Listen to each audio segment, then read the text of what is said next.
Alright guys, so if you didn't know, after Nvidia's announcement of the GTX 1080 Ti, Nvidia also announced a price cut to the GTX 1080 as well as new G5X memory speeds for the GTX 1080. Now, the original G5X speeds were a 10 GHz effective memory clock, and the new G5X speeds are 11 GHz effective.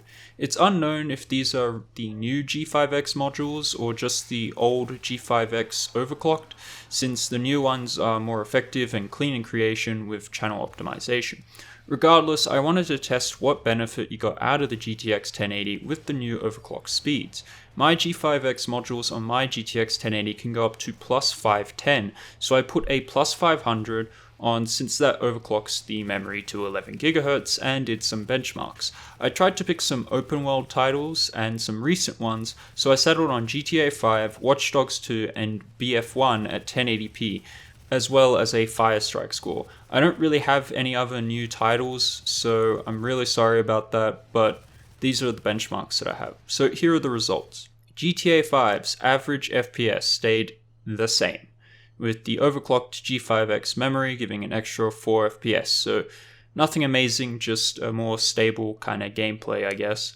Watch Dogs 2 did have an increase in both the minimum and maximum FPS, with a 1 FPS increase in both.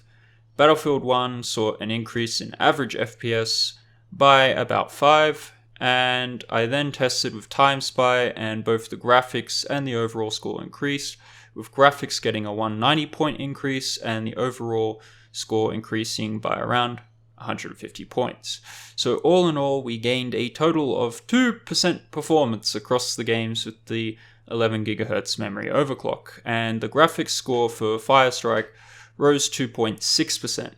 In other words, by simulating the 11 GHz memory chips, we saw no substantial increase in performance, and the gap is so small that you won't even realize it. Even in an application like Firestrike, which also has very good scaling, there was barely any difference. So if you were worried about, one game getting a massive benefit out of it, fear not, because the performance increase is negligible, even in situations with really good scaling. So if you wanted to switch your GTX 1080 for anything, I'd switch it for the 1080 Ti.